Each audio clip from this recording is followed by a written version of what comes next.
College Classic? Did you say College Classic? I'm well, sure you did.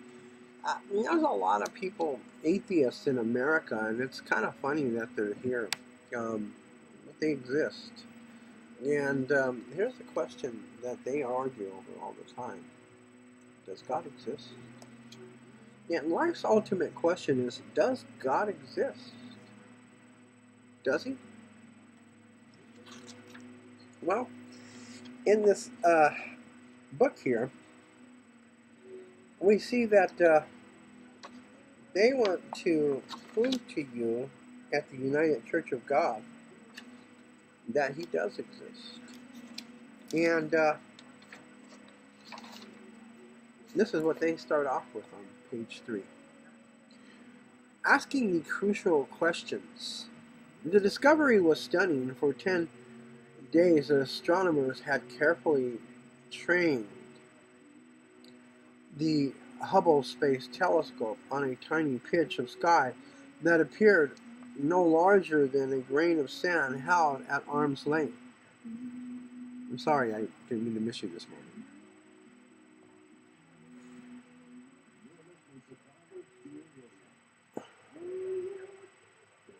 We're focusing on a spot near the Big Dipper where the view wouldn't be obstructed by nearby planets or stars.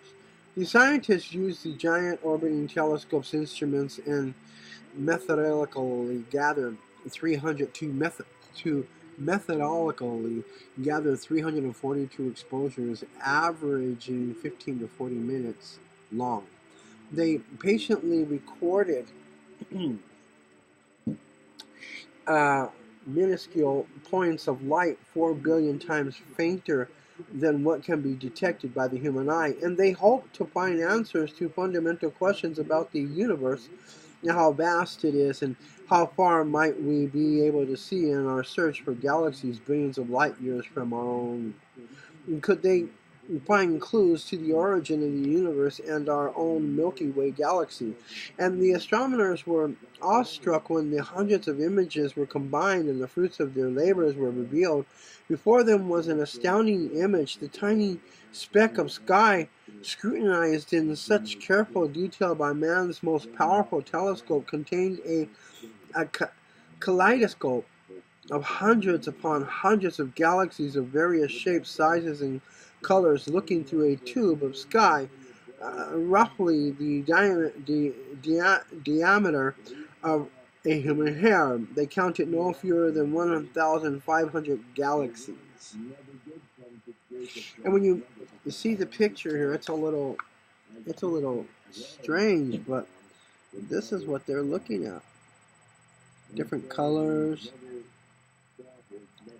And I'll say this daringly or sparingly, but the colors remind me of gems. The Buddhists bless each other with gems. The Islamics use these colored gems as tribal colors. And the Jews use these gems as their stones.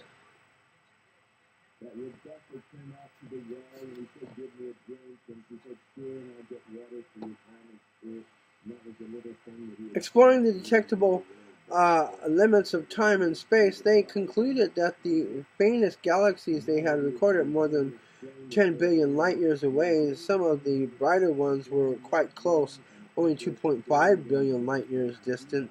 And even more astonishing, which it is astonishing, scientists concluded that the universe contains far more galaxies than we can imagine, at least 100 billion and quite possibly far more. How big are those numbers to put them in perspective? Well, if you counted galaxies at the rate of 1 per second for 24 hours, it would take almost 32, I'm going to say that again, 32 years to reach 1 billion. You would spend almost 3,200 years to reach 100 billion. And again, that is only the estimated number of galaxies in the universe, and when we consider the number of the individual stars and planets making up all these galaxies, the mind reels. The average Milky Way-sized galaxy is thought to contain 200 billion stars and untold numbers of planets. And such amazing numbers quickly outgrow our limited comprehension and imagination. You see also our awesome universe, how big is big, on page 15. Well, here we see that I'm gonna say this, and I'm gonna get smacked in the mouth by somebody, but I hit upside the head, poof, you know, like Paula White says. Turn around and hit somebody. God told Abraham. He told him, Abraham, look up at the stars. Do you see the stars? Yes, my Lord. This is your offspring. Now put your hands together and pray for the offspring. And thank Jesus Christ. Amen.